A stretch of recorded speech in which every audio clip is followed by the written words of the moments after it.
किसान भाइयों, आज का वीडियो काफी अलग होने वाला है क्योंकि आज हम आए हैं बैंगन के प्लॉट में और बैंगन के बारे में आज हम A to Z इंफॉर्मेशन लेने वाले हैं। और आज खासकर एक मैं आपको टिप्स देना चाहता हूँ कि आप बैंगन की खेती कम से कम खर्च में कैसे कर सकते हैं। तो दोस्तों आज हम जानने वाले हैं बैंगन की खेती के A to Z डिटेल में जानकारी।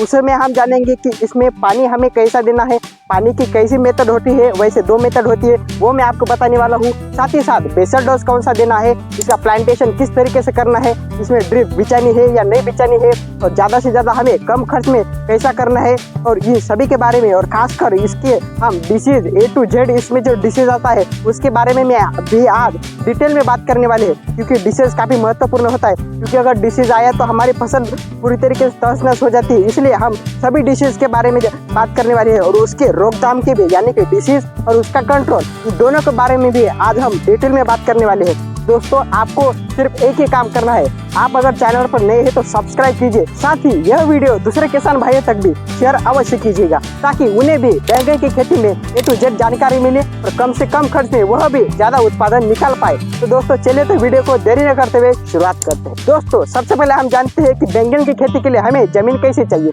तो दोस्तों इसको जमीन के वजह से कोई दिक्कत नहीं होता है। हर जमीन आपके पास अगर खेती है तो हर खेती में आप बैंगन बुआई कर सकते हैं। आपके खेत में अगर बारिश में आग लगा रहे हैं तो ज्यादा आपके खेत में पानी रुकता है तो उस समय इसके जड़ें सड़ने की ज्यादा से ज्यादा संभावना बनती है। इसलिए आपका वाटर ड्रेनेज वाला खेत होना चाहिए। तो इस तरीके से आप जमीन का चयन कर सकते हैं। हर जमीन में आप इसे लगा सकते हैं, वैसे कोई दिक्कत नहीं हो जाती। इसकी अगर पीएच की बात की जाए तो 5 से लेकर 7.5 तक इसे जमीन का पीएच चल जाता है। अगर थोड़ा सा कम ज्यादा हो तो अगर आपकी ज्यादा फर्टाइल जमीन है तो उस वक्त थोड़े सा आपको दिक्कत का सामना करना पड़ सकता है, लेकिन इसे जो है वह 5 से लेकर 7.5 तक चाहिए। दोस्तों अब हम जानते हैं कि बैंगन की खेती के लिए हम डिटेल में देखते हैं। आगे भी मैं आपको खास टिप्स भी देने वाला हूँ, तो दोस्तों वीडियो पे बने रहे एंड तक। तो दोस्तों इसको वातावरण की अगर बात की जाए तो इसे शुष्क और गर्म वातावरण चाहिए। शुष्क और गर्म यानी कि शुष्क मतलब ठंडा और गर्म, इन दोनों का वातावरण का अगर आपके पास कॉम्बिनेशन है, यानी कि भारत में तो ये एवरेज वातावरण रहता है, तो इस शुष्क और गर्म वातावरण में आप बैंगन की खेती 100% कर सकते हैं और ज्यादा से ज्यादा प्रॉफिट भी कमा सकते हैं। यह जो फसल है यह मई के महीने में आप भी देख सकते हैं कि फ्लावरिंग स्टेज पर है और इसके हार्वेस्टिंग भी चालू है। तो इस समय आप गर्मियों भी कर सकते हैं, लेकिन गर्मियों में आपको पानी से ज्यादा देना पड़ेगा और इसकी देखभाल भी अच्छी तरीके से करना पड़ेगा। आपको मैनेजमेंट टाइम टू टाइम करना पड़ेगा। दोस्तों अब हम इसकी वेराइटीज की बात करते हैं तो इसमें 3 मेजर वेराइटीज आती है। एक आती है पर्पल कलर की, दूसरी आती है गोल वाला बैंगन, यानी कि हम सभी के घर में खाया जाता है कांटे वाला। जो कुछ वेराइटी इसमें कांटे वाली भी आती है, कुछ सिंपल भी आती है। और इसमें एक लॉन्ग वाला बैंगन आता है जो कि होटल 5 स्टार होटल इन जैसे होटलों में खाया जाता है। तो इसमें दो तीन मैंने जैसा बताया कि वह वेरायटी आती है, लेकिन आपको क्या करना होगा ये मैं आपको टिप्स बताता हूँ। आपके आजू बाजू में किसान भाई कौन सी वेराइटीज लगाते हैं, लेकिन आपको यह भी नहीं देखना है कि कौन सी वेरायटी लगाती है, साथ ही साथ उसका उत्पादन कितना आता है ये भी आपको देखना पड़ेगा। अगर आपने किसान भाइयों के साथ बातचीत की तो लगा कि इस वेराइटीज का उत्पादन या फला वेराइटीज का उत्पादन अच्छा है, वह वेराइटीज का चयन करें। इसमें मैंने बताया कि 3 वेराइटी जो आती है, तो इस तरीके से आप वेराइटीज का चयन कर सकते हैं। वेराइटीज आप कौन सी भी लीजिए, आपका अगर मैनेजमेंट सही है तो आपका उत्पादन भी अच्छा आएगा और आप लाखों में मुनाफा भी कमा सकते हैं। तो दोस्तों यह तो हो गया वेराइटीज के बाद। दोस्तों अब हम जानते हैं जमीन की जुताई कैसे करनी चाहिए, क्योंकि हम शुरुआत से अगर जाएंगे तो हम उत्पादन भी अच्छे निकल पाएंगे टॉप में जाकर। तो दोस्तों शुरुआत से ही हमें सही मैनेजमेंट करना होगा। तो सही मैनेजमेंट के लिए मैं आपको बताता हूँ, बेसल डोज भी मैं आपको बताने वाला हूँ। इससे से पहले बेसल डोज डालने के पहले हमें करनी पड़ती है खेत की जुताई। तो खेत की जुताई के लिए हमें क्या करना पड़ता है दोस्तों, अगर आपकी ब्लैक सॉइल है तो ब्लैक सॉइल में आप प्लाविंग कीजिए। अगर आपके ब्लैक सॉइल नहीं है, थोड़ी व्हाइट जैसी जमीन है, तो उस टाइम आप कल्टीवेटर करें 1 या 2 बार, तो उसे धूप लगने, जितना आपके पास प्लांटेशन को वक्त है उस देरी से आप जो है उसको धूप लगने दे सकते हैं। धूप लगने के बाद आपको क्या करना है कि सिंपल तरीके से आपने काली मिट्टी में प्लाविंग किया है और हल्की मिट्टी में आपने कल्टीवेटर किया है, उसको क्या करना है कि आपको सिंपल तरीके से रोटावेटर करना है। दोस्तों यह तो बात हो गई। अब हम जानते हैं कि हमें इसे बेसल डोज क्या देना चाहिए। दोस्तों बेसल डोज की अगर बात करें तो हम इसे DAP यानी कि डाई अमोनियम फॉस्फेट दे सकते हैं 50 किलोग्राम पर एकड़ के हिसाब से मेरे यह डोज बताए हैं। आप ले सकते हैं 1 बोरी 50 किलो की जो मार्केट में आती है DAP, यानी कि जिसे हम इंग्लिश में डाई अमोनियम फॉस्फेट बोलते हैं। तो DAP की 1 बोरी यानी कि 50 किलो आपको पर एकड़ के हिसाब से लेना है। इसके साथ ही साथ आपको क्या लेना है कि सिंगल सुपर फॉस्फेट है वो भी पाउडर फॉर्म वाला भी ले सकते हैं, या दानों जैसा आता है वो भी ले सकते हैं, यानी कि सॉलिड फॉर्म वाला सिंगल सुपर फॉस्फेट SSP, वो आपको लेना है एक बैग, यानी कि 50 किलो की बैग आती है, 50 किलो की बैग लेनी है आपको सिंगल सुपर फॉस्फेट की पर एकड़ के हिसाब से। साथ ही साथ आपको क्या करना है कि जैविक ऑर्गेनिक में लेना है आपको गोबर का खाद। सड़ा गुड़ा जो आपके पास अवेलेबल है, चाहे बकरी का हो, गाय का हो, भैंस का हो, जो भी आपके पास अवेलेबल है वो आपको लेना है। वह कितना, उसकी मात्रा कितनी रखनी है, तो दोस्तों मैं आपको बताऊँ 2 से लेकर 3 ट्रॉली पर एकड़ के हिसाब से आप ले सकते हैं सड़ा गुड़ा गोबर का खाद। अगर अवेलेबल नहीं है तो आप सिंगल सुपर फॉस्फेट की मात्रा बढ़ा सकते हैं और DAP की भी 25-30 किलो ज्यादा डाल सकते हैं अगर आपके पास गोबर की खाद अवेलेबल नहीं है तो। अगर गोबर की खाद अवेलेबल है तो काफी महत्वपूर्ण होती है, आपको उत्पादन भी 100% ज्यादा ही आएगा और उसमें आप 2 या 3 ट्रॉली पर एकड़ के हिसाब से गोबर का खाद ले सकते हैं। तो दोस्तों ये तो हो गया बेसल डोज के बारे में A to Z जानकारी। दोस्तों अब हम जानते हैं कि एक महत्वपूर्ण अहम बात तो कौन सी है, तो हम इसे पानी का मैनेजमेंट यानी कि वाटर का मैनेजमेंट कैसे कर सकते हैं। तो दोस्तों उसके लिए इसमें 2 मेथड आती है। फर्स्ट मेथड यानी कि फर्स्ट जो हमारी विधि होती है वो होती है ड्रिप इरिगेशन और सेकंड होती है फ्लड इरिगेशन। ड्रिप इरिगेशन का यानी कि नली से हम पानी देते हैं, तो इसको अगर ड्रिप इरिगेशन की बात की जाए 16 mm की आप ड्रिप इरिगेशन भी हटा सकते हैं। दोस्तों इस किसान भाई ने भी देख सकते हैं ड्रिप इरिगेशन बिटाई है, ये देख सकते हैं इधर एक लाइन, यानी कि इस किसान भाई ने एक लाइन में ही बैंगन की खेती की यानी कि प्लांटेशन किया है और एक सिंगल लाइन के ही ड्रिप इरिगेशन भी चाहिए।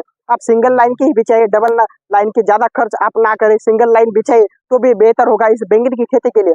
तो आप ड्रिप इरिगेशन बिठा सकते हैं। लेकिन अगर बात आती है कि आपके पास ड्रिप नहीं है तो उस टाइम आपको क्या करना है, तो उस टाइम आपको सिंपल तरीके से इसको पानी देना है। तो वह कौन से तरीके से देना है, तो उस टाइम आपको फ्लड इरिगेशन करना है, इसमें से आपको पानी देना है यानी कि फ्लड इरिगेशन करना है अगर आपके पास ड्रिप की व्यवस्था सुविधा उपलब्ध नहीं है तो ये तो हो गया पानी के बारे में। अगर आप ड्रिप बिछाएंगे तो आपको उत्पादन भी 100% ज्यादा से ज्यादा बढ़ने के चांसेस बनते हैं, क्योंकि इसमें ड्रिप में आप वाटर सोल्यूबल फर्टिलाइजर भी दे सकते हैं, यूरिया भी दे सकते हैं, एक टैंकी में मिलाकर उसको ड्रिप से दे सकते हैं। मोटर का पाइप मेन लाइन में घुसड़ कर ड्रिप से जो है वो वाटर सोल्यूबल फर्टिलाइजर NPK 19-19-19 12-61-0 13-0-45 0-52-34 इन जैसे वाटर सोल्यूबल फर्टिलाइजर्स की ग्रेड जो है वो आप इसे दे सकते हैं और अच्छा से अच्छा उत्पादन भी ले सकते हैं। तो यह तो हो गया पानी के बारे में। दोस्तों अब हम काफी महत्वपूर्ण बात जानते हैं, तो वह है दोस्तों खरपतवार। खरपतवार अगर हम नहीं निकालेंगे, खेत में ही रहने देंगे तो हमारा उत्पादन जो है वो कुछ किसान भाइयों करते हैं कि हम फला उत्पादन लेंगे, फला ज्यादा से ज्यादा उत्पादन लेंगे, तो उस किसान भाइयों का उत्पादन भी कम हो जाता है सिर्फ और सिर्फ खरपतवार की वजह से। अगर हम खरपतवार नाशक का इस्तेमाल करेंगे तो हमारी जमीन भी साइड इफेक्ट होगा, जमीन के ऊपर भी पौधे के ऊपर भी होगा और हमारी खरपतवार भी है वह भी मर जाएंगे, लेकिन हमारे पौधे पे ऊपर थोड़ा सा साइड इफेक्ट जो है वो हो जाता है। तो हम नेचुरली सिंपल ऑर्गेनिक तरीके से कैसे निकाल सकते हैं, तो यह मैं आपको बताता हूँ। तो इसके लिए आपको सिंपल तरीके से करना है। इस किसान भाई ने भी इसी टेक्निक का इसी तरीके का उपयोग किया है, तो यह सिंपल है। काफी किसान भाई इसका उपयोग भी करते होंगे, तो वह है दोस्तों निराई गुड़ाई। तो निराई गुड़ाई आपको 15 दिनों के अंतराल पर अगर आप करेंगे तो आपकी खरपतवार का नामो निशान मिट जाएगा, आपकी खरपतवार कतई ही नहीं आएगी। इस किसान भाई ने भी देख सकते हैं 15 या 20 दिनों के अंतराल में खरपतवार पूरी तरीके से निकाल ली है। आपको देख सकते हैं एक भी खरपतवार नहीं दिख रही है, आपको देख सकते हैं एक भी खरपतवार नहीं। इस तरीके से आप 15 दिनों के अंतराल में निराई गुड़ाई कर खरपतवार का नामो निशान मिटा सकते हैं और एकदम नेचुरली ऑर्गेनिक तरीके से आपकी खरपतवार निकल जाती है। इससे ना आपकी जमीन को कोई साइड इफेक्ट होता है, ना आपके पौधे को कोई साइड इफेक्ट होता है। पूरी तरीके से नेचुरली तरीके से आप यह निकाल सकते हैं, अच्छा उत्पादन भी ले सकते हैं, क्योंकि खरपतवार है 50% से लेकर 70% तक खरपतवार ही हमारा उत्पादन खराब कर देती है, यानी कि बर्बाद कर देती है हमारे फसल को। इसलिए आपको खरपतवार जल्दी से जल्दी निकालना पड़ेगा। अगर है तो 15 दिनों के अंतराल पर आप निराई गुड़ाई करके खरपतवार अच्छी तरीके से कर सकते हैं। निराई गुड़ाई का एक और फायदा होता है कि आपके पौधे के पास अगर आप जड़ों के पास निराई गुड़ाई करेंगे तो पौधा भी हमारा हेल्दी होगा, स्वस्थ होगा, उसके ग्रोथ में भी वह काफी अच्छी तरीके से वह रोल निभाता है, इंपॉर्टेंट रोल निराई गुड़ाई। और खरपतवार का अगर आई तो एक मैं आपको इसका नुकसान बताता हूँ। अगर आपके खेत में खरपतवार आई बीच में, तो खरपतवार से क्या होगा, जो उसमें पेस्ट आते हैं, डिसीज आते हैं, वह क्या होता है कि हमारे पौधे के ऊपर आता है। पौधे के ऊपर आने की वजह से हमारा पौधा भी खराब हो जाता है, हमें ज्यादा से ज्यादा उस पर स्प्रे भी करना पड़ता है। तो इसके लिए सिंपल तरीके से आपको निराई गुड़ाई करनी है। निराई गुड़ाई करेंगे कि तो काफी इसके महत्वपूर्ण जो है वो आपको रिजल्ट यानी कि फायदे देखने को मिलेंगे। इसलिए आप 15 या 20 या 30 दिनों के अंतराल पर जैसे जैसे आपके खेत में खरपतवार आते हैं तो उस तरीके से आप निराई गुड़ाई करके खरपतवार का नामो निशान मिटा सकते हैं। तो दोस्तों यह तरीका कैसा लगा, काफी किसान भाई उपयोग भी करते होंगे। अगर आप उपयोग करते हैं तो कमेंट में मुझे अवश्य बताइएगा। तो दोस्तों यह तो हो गया पूरी तरीके से खरपतवार के बारे में। दोस्तों अब हम जानते हैं इसके प्लांटेशन के बारे में, क्योंकि हम प्लांटेशन अगर सही करेंगे तो हमारा उत्पादन भी सही आएगा। तो चलिए तो जानते हैं इसके प्लांटेशन हमें किस तरीके से करना है। दोस्तों अगर आप बेड पर करेंगे तो बेड पर आप सिंगल लाइन लगा सकते हैं या डबल भी, अगर बेड बड़ा है तो डबल लाइन भी लगा सकते हैं। लेकिन इसका मैं अगर अंतर बता दूं तो आप इसे 4x2 आपके जमीन के अनुसार भी लगा सकते हैं, 4x3 भाई लगाते हैं। और अच्छी उत्पादन के लिए जो डिस्टेंस माना जाता है वो मैं आपको बताता हूँ। तो वह कौन सा है कि 6x3। मैंने काफी रिसर्च करके भी देखा कि 6x3 पर जो है वह आप अगर लगाएंगे, अगर आप काली मिट्टी है अच्छा आप उसे खाद देंगे, फर्टिलाइजर देंगे, स्प्रे की मात्रा भी अच्छी तरीके से देंगे और टाइम टू टाइम मैनेजमेंट करेंगे। तो अगर आपने 6x3 यानी कि कतार से कतार की दूरी जो है वह 6 फीट और पौधे से पौधे की दूरी, प्लांट टू प्लांट की दूरी जो बोलते हैं वह अगर आप 3 फीट रखेंगे तो आपका उत्पादन बढ़ने के ज्यादा से ज्यादा चांसेस बनते हैं। इसलिए आप 6x3 पर भी कर सकते हैं। लेकिन आपकी अगर हल्की जमीन है तो उस टाइम आपको क्या करना है कि डिस्टेंस कम रखना होगा और प्लांट पॉपुलेशन जिसे हम पौधों की संख्या कहते हैं वो आपको बढ़ाना होगा। यानी कि आपकी अगर हल्की जमीन है तो उसको पौधे ज्यादा बिठाकर उत्पादन ज्यादा लेना पड़ेगा। लेकिन आपकी जमीन अच्छी है और आपका मैनेजमेंट भी सही तरीके से है तो उस टाइम आपको क्या करना है कि 6x3 पर करना है और मैनेजमेंट तगड़ा देकर, उसको खाद तगड़ा देकर उत्पादन भी तगड़ा लेना है। 6x3 पर भी आप लगा सकते हैं। लेकिन आप बात आती है कि इस किसान भाई ने ड्रिप इरिगेशन पर किया है तो इस किसान भाई ने अंतर क्या रखा है, तो आइए हम जानते हैं। तो दोस्तों इस किसान भाई ने ड्रिप पर लगा है, कतार टू कतार की दूरी है वह इस किसान भाई ने 4 फीट रखी है और पौधे से पौधे की दूरी यानी कि प्लांट टू प्लांट की जो दूरी है वह 2 फीट रखे है। यानी कि 4x2 पर जो है वह इस किसान भाई ने प्लांटेशन इस बैंगन की खेती का किया है। और यह 1 एकड़ का प्लॉट है, जैसा कि आप स्क्रीन पर देख सकते हैं। तो दोस्तों देखा ना कितनी अच्छी तरीके से यह प्लॉट है, 1 एकड़ का प्लॉट है और काफी इसे मैनेजमेंट भी तगड़ा दिया है और खासकर कम खर्च में इस किसान भाई ने खेती की है। कम खर्च में अगर आप बोलेंगे तो आप बोलेंगे कि कम खर्च में तेजस भाई कैसे, तो मैं बता देता हूँ। दोस्तों आप नीचे बैठ जाए, ये देख सकते हैं इस किसान भाई ने ना ही बेड का इस्तेमाल किया है और ना ही मल्चिंग का इस्तेमाल किया है। देख सकते हैं ना इसमें बेड किया है ना ही मल्चिंग किया है। इस तरीके से आप कम खर्च में कर सकते हैं। लेकिन इसमें आपको खरपतवार जो है वह निराई गुड़ाई करके निकाल लेना है, नहीं तो आपकी फसल जो है वह बर्बाद हो जाती है और आप ज्यादा से ज्यादा मुनाफा नहीं कमा सकते। इसलिए आप जो है वो निराई गुड़ाई करें और बिना मल्चिंग के और बिना बेड के भी आप कर सकते हैं। लेकिन आप बरसात के सीजन जून जुलाई अगस्त में अगर लगा रहे हैं तो उस टाइम आपको बेड करना है, क्योंकि बरसात का पानी आने से आपकी जड़ों जो है वह सड़ने की ज्यादा से ज्यादा संभावना बनती है। तो इस तरीके से आप जो है बरसात में बेड करें। गर्मियों के सीजन में आपने बेड नहीं किया तो भी चल जाता है, आप इसे फ्लड इरिगेशन कर सकते हैं। बरसात में भी आप इसे फ्लड इरिगेशन से पानी दे सकते हैं। अगर ड्रिप की व्यवस्था है तो ड्रिप कीजिए और बेड की भी कीजिए। मल्चिंग नहीं किया तो भी चलता है, लेकिन आपको खरपतवार जो है वो टाइम टू टाइम निकालना पड़ेगा। अब हम जानते हैं इसकी रोक और कैसे हमें इसकी रोकथाम करना है, क्योंकि अगर डिसीज आए तो हम डिसीज का सही मैनेजमेंट अगर हमने किया तो हमारा उत्पादन भी लाखों में हो जाता है। इसलिए हमें डिसीज और उसका मैनेजमेंट यानी कि रोग आया और उसकी रोग की रोकथाम हमने टाइम टू टाइम की और सही तरीके से की, सही दवाइयों का इस्तेमाल किया। यह मैं आपको दवाइयाँ भी बताऊंगा, कौन सा कंटेंट आपको स्प्रे करना है यह भी बताऊंगा, कौन सी बीमारी आती है यह भी बताऊंगा और बीमारी का रोकथाम भी बताऊंगा। इसलिए वीडियो पे एंड तक जरूर बने रहना। तो दोस्तों अब हम जानते हैं कि इसमें कौन सा हमें डिसीज परेशान करता है। दोस्तों इसमें हम सबसे पहले जानते हैं कि हमारे बैंगन के प्लॉट में डिसीज कौन सा आता है। तो डिसीज नंबर 1 के बारे में हम बात करते हैं, वो होता है दोस्तों विल्ट। विल्ट यानी कि क्या होता है, अगर आपके खेत में विल्ट आया तो पूरी तरीके से आपका प्लॉट जो है वो सूख कर पूरी तरीके से बर्बाद हो जाता है। तो विल्ट के रोकथाम के लिए आपको क्या करना है कि सिंपल तरीके से विल्ट की रोकथाम करना है। तो इसके रोकथाम के लिए आपको क्या करना है कि 22 और कैप्टन इन दोनों नाम से भी मार्केट में दवाई आती है, इसका इस्तेमाल करके विल्ट के ऊपर आप कंट्रोल अच्छे से ले सकते हैं। तो विल्ट के ऊपर आपको जल्दी से जल्दी कंट्रोल करना पड़ेगा। 22 और कैप्टन इन दोनों भी नाम से दवाई आती है उसका। इसके बाद इसमें जड़ों के पास जो है वह आता है निमेटोड। निमेटोड काफी खतरनाक होता है, क्योंकि निमेटोड अगर आया तो आपकी पूरी फसल बर्बाद तो हो जाती है। तो निमेटोड के लिए आपको सिंपल तरीके से जैविक यानी कि ऑर्गेनिक तरीके से इसकी रोकथाम करनी है, यानी कि डिसीज और डिसीज का मैनेजमेंट करना। निमेटोड के लिए आपको क्या करना है कि ट्राइकोडर्मा नाम से इस नाम से मार्केट में दवा आती है ऑर्गेनिक तरीके से, इसका आप इस्तेमाल करेंगे या आप ड्रेंचिंग भी कर देंगे तो आप ट्राइकोडर्मा से आपको निमेटोड के ऊपर पूरी तरीके से कंट्रोल मिल जाता है। तो इस तरीके से आप निमेटोड का ट्राइकोडर्मा का इस्तेमाल करके अच्छे से कंट्रोल कर सकते हैं। दोस्तों इसमें दूसरा डिसीज जो आता है यानी कि रोग आता है वह आता है लीफ माइनर।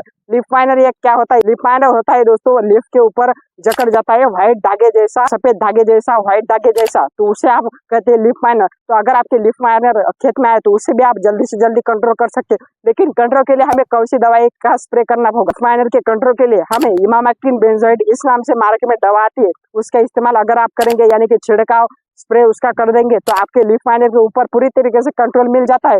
इस तरीके से आप जो है वह लीफ माइनर के ऊपर इमामेक्टिन बेंजोएट का स्प्रे कर कर अच्छे से कंट्रोल कर सकते हैं और आपका उत्पादन बढ़ा सकते हैं। दोस्तों इसमें ब्लाइट आता है। ब्लाइट यानी कि क्या होता है कि आपकी फसल पूरी तरीके से सूख कर खराब हो जाती है, यानी कि पूरी तरीके से बर्बाद हो जाती है। तो ब्लाइट के रोकथाम के लिए आपको क्या करना है कि सिंपल तरीके से ब्लाइट का भी रोकथाम करना है। तो ब्लाइट के रोकथाम के लिए आपको क्या करना है, बाविस्टीन और मैनकोजेब इस दोनों नाम से भी दवा आती है, तो उसका इस्तेमाल करके आपके ब्लाइट के ऊपर कंट्रोल कर सकते हैं। बाविस्टीन और मैनकोजेब दोनों नाम से मार्केट में दवा आती है, उसका अगर आप छिड़काव कर देंगे तो अच्छे तरीके से आप जो है वो ब्लाइट के ऊपर कंट्रोल ले सकते हैं। तो ये तो हो गया ब्लाइट के ऊपर। दोस्तों अब हम जानते हैं कि हमारा पौधा बड़ा होने के बाद सबसे मेजर इसमें डिसीज आता है, वो मैं आपको बताने जा रहा हूँ। इस डिसीज को अगर आपने कंट्रोल नहीं किया तो आपकी पूरी फसल बर्बाद हो जाती है और आप लाखों में मुनाफा नहीं कमा सकते। तो उस डिसीज का नाम क्या होता है, तो दोस्तों उसे हम कहते हैं शूट बोरर और फ्रूट बोरर, जिसे हम इंग्लिश में कहते हैं। तो हिंदी में हम उसे कहते हैं कि तना बेधक इल्ली और फल बेधक इल्ली। इसके रोकथाम के लिए भी आपको क्या करना है कि सिंपल तरीके से इसका भी मैनेजमेंट करना है। तो इसका मैनेजमेंट आप कैसे कर सकते हैं, यह भी काफी खतरनाक डिसीज होता है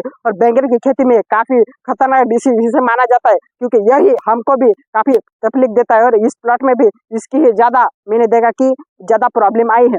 तो इसके प्रॉब्लम के लिए सोल्यूशन आपको क्या करना है कि प्रोक्ले या कोराजन भी आप ले सकते हैं। इसका छिड़काव करके आपके फ्रूट बोरर और शूट बोरर, फ्रूट बोरर यानी कि क्या होता है कि बैंगन लगते समय उस टाइम इल्ली आती है और फल को पूरी तरीके से छेद देती है, खराब कर देती है, उसे हम कहते हैं फ्रूट बोरर यानी कि फल बेधक इल्ली। और तना बेधक इल्ली क्या होती है कि खाने के ऊपर घुस जाती है इल्ली और उसे पूरी तरीके से खा जाती है और खराब कर देती है हमारे पूरे पौधे को, तो उसे कहते हैं हम तना बेधक इल्ली यानी कि शूट बोरर। तो उसके रोकथाम के लिए आप प्रोक्लेम भी ले सकते हैं या कोराजन भी ले सकते हैं, उसका छिड़काव करके अच्छे से उसके ऊपर कंट्रोल कर सकते हैं। तो ये तो हो गया, यह काफी मेजर डिसीज होता है। इसके अगर आपने कंट्रोल कर लिया तो 100% मानो आपने बैंगन की खेती की बाजी जीत ही ली और लाखों में उत्पादन कमा ही लिया। इस तरीके से आप इन दोनों के रोग के ऊपर कंट्रोल आपको 100% करना होगा। अगर इन दोनों रोग अगर आपने कंट्रोल कर लिया तो आप मानो इस बैंगन की खेती में काफी उत्पादन कमा सकते हैं। तो ये तो हो गया पूरी डिसीज के बारे में। मैंने आपको डिसीज कौन सा आता है ये भी समझाया, को कौन सा रोकथाम करना है यह भी समझाया कि उसमें कौन सा स्प्रे करना है और कौन से रोकथाम जल्दी से जल्दी हमें स्प्रे कर कंट्रोल करना है। और मैंने निमेटोड के लिए भी बताया कि निमेटोड के लिए हमें ट्राइकोडर्मा का इस्तेमाल करना है। तो इस तरीके से आप इसमें मेजर मैंने सभी डिसीज बता दी है, और कौन सा डिसीज इसमें आता है आप मुझे कमेंट करिएगा, मैं अगली वीडियो में उसे कवर करने का अवश्य प्रयास करूंगा। लेकिन मुझे तो यह डिसीज इस प्लॉट में मैंने आकर देखा, ज्यादातर देखा तो यही डिसीज जो है वो मुझे ज्यादा से ज्यादा दिखा। तो इसके ऊपर आप कंट्रोल कर सकते हैं और ज्यादा से ज्यादा प्रॉफिट कमा सकते हैं। दोस्तों हमें इसे प्राइमरी ग्रोथ यानी कि फर्स्ट जो है शुरुआती अंतराल पर हमें इसे यानी कि शुरुआती दौर पर कुछ ड्रेंचिंग करना पड़ता है। तो ड्रेंचिंग में हम क्या करते हैं मैं आपको बताता हूँ। तो ड्रेंचिंग करने के लिए आपको क्या करना है कि सिंपल तरीके से इसकी ड्रेंचिंग करनी है। तो ड्रेंचिंग में आप क्या देते हैं कि ह्यूमिक एसिड देते हैं। ह्यूमिक एसिड आप किसके लिए देते हैं, क्योंकि जड़ों की ग्रोथ जो है वो अच्छी से हो। अगर आपकी जड़ों की ग्रोथ ही अच्छी हुई तो आप इसे जो वाटर सोल्यूबल फर्टिलाइजर देते हैं या एनपीके भी देते हैं, नाइट्रोजन फास्फोरस पोटेश, उसकी भी अगर आप मात्रा देते हैं तो अगर आपके जड़ों के पास अच्छा गया और आपके जड़ों में उसने अच्छा आप तक किया तो आपका पौधा भी अच्छी तरीके से आता है। अगर आपके जड़ें ही अच्छी नहीं आई तो आपका उत्पादन भी अच्छा नहीं आता है, कम आता है। तो इस तरीके से आप जो है ह्यूमिक एसिड प्राइमरी ग्रोथ यानी कि फर्स्ट स्टेज पर जिसे हम शुरुआती अवस्था कहते हैं उसके ऊपर आपको जो है वह ह्यूमिक एसिड का जो है वह ड्रेंचिंग करनी पड़ती है। दूसरी ड्रेंचिंग हम करते हैं दोस्तों फंगीसाइड यानी कि फंगस ना लगे हमारे पौधे को, तो इसलिए हम देते हैं फंगीसाइड का। तो फंगीसाइड का भी हमें ड्रेंचिंग करना पड़ता है ताकि हमारे पौधे में कोई फंगस ना आए और वह निरोगी रहे, उसको हम जड़ों के पास जो खाद दे रहे हैं वह भी अच्छी तरीके से दे। तो इसके लिए हम फंगीसाइड और ह्यूमिक एसिड इन दोनों दवाई का इस्तेमाल करते हैं ड्रेंचिंग के लिए। साथ ही साथ हमें कुछ किसान भाई प्राइमरी ग्रोथ के लिए 19-19-19 यानी कि एनपीके उसमें 19% नाइट्रोजन, 19% फास्फोरस, 19% पोटेश की मात्रा जो होती है उसका इस्तेमाल करते हैं। उसमें भी आपके प्राइमरी ग्रोथ अच्छी तरीके से आती है। तो आप 19-19-19 की ड्रेंचिंग भी कर सकते हैं। तो यह तो हो गया ड्रेंचिंग के बारे में आपको A to Z जानकारी दी। दोस्तों अब हम जानते हैं कि इसके हार्वेस्टिंग कितने दिनों के अंतराल पे आती है। एवरेज में जो है वह आपको बताता हूँ 60 से लेकर 65 दिनों तक मैंने सभी वेराइटीज का जो है वह हार्वेस्टिंग जो है यानी कि इतने दिनों के अंतराल पर यह फसल हार्वेस्टिंग आती है। तो यह मैंने देखा तो 60 से लेकर 65 दिनों तक, यह तो आपके वेराइटीज के ऊपर पूरी तरीके से डिपेंड रहता है। लेकिन 60 से लेकर 65 या 70 दिनों के अंतराल पर आप इस बैंगन की खेती का हार्वेस्टिंग कर सकते हैं और काफी अच्छी तरीके से कर सकते हैं। हार्वेस्टिंग का भी वीडियो आप स्क्रीन पर देख सकते हैं। इस किसान भाइयों की भी जो है वह हार्वेस्टिंग चालू है और 1 एकड़ का यह प्लॉट है और इस तरीके से 60 या 65 दिनों के अंतराल पर इसकी हार्वेस्टिंग आती है। तो दोस्तों आज के वीडियो आपको कैसा लगा या मुझे कमेंट में अवश्य बताएगा, क्योंकि आज की वीडियो में हमने सब कुछ कवर किया है कि इसे डिसीज कौन सा आता है, उसमें डिसीज यानी कि उसका मैनेजमेंट हमें करना है, जमीन का पीएच क्या चाहिए, पानी कैसे देना है, ड्रिप में देना है, अगर आपके पास ड्रिप की सुविधा उपलब्ध नहीं है तो उस टाइम आपको कैसा करना है, इन सभी के बारे में आपको बताया है। और स्प्रे भी मैंने आपको पूरी तरीके से बताया है और डेंचिंग के बारे में भी मैंने आपको जानकारी दी है। साथ ही साथ मैंने आपको यह भी बताया कि बेसल डोज भी आपको कौन सा देना चाहिए। तो दोस्तों आज के वीडियो आपको कैसा लगा यह कमेंट में अवश्य बताएं और इस वीडियो को ढेर सारा शेयर जरूर कीजिए ताकि दूसरे किसान भाई तक भी इसकी इंफॉर्मेशन, इसकी जानकारी मिले। तो दोस्तों अभी तक अगर आपने सब्सक्राइब नहीं किया तो सब्सक्राइब कीजिए, क्योंकि ऐसी जानकारी आपको इस चैनल पर मिलती रहती है। साथ ही पास वाला घंटा बटन अवश्य दबाएगा। दोस्तों मिलते हैं एक नए वीडियो के साथ, तब तक के लिए जय जवान जय किसान, धन्यवाद।